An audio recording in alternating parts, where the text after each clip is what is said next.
Hello বন্ধুরা, good morning. তো দেখো, এখন বৃষ্টি পড়ে একটু বন্ধ হয়েছে, তাই মিষ্টি সোনা বলছে, মা চলো ঘর থেকে বেরিয়ে আমরা একটা ছবি তুলি বা ভিডিও করি। তখন দেখো কি সুন্দর, মানে বৃষ্টি পড়ে ফুল গাছগুলো পুরো সবুজ হয়ে গেছে, তারপর আবার ফুল ফুটেছে। কি সুন্দরই না লাগছে দেখতে। মিষ্টি সোনা আবার হাত দিয়ে দেখছে ফুলগুলোকে, তারপর বলছে, মা কি সুন্দর লাগছে দেখতে, চলো কটা ভিডিও বানাই বা ছবি তুলি।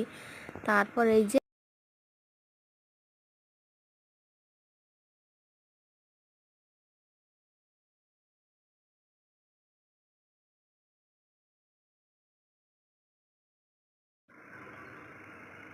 কি সুন্দর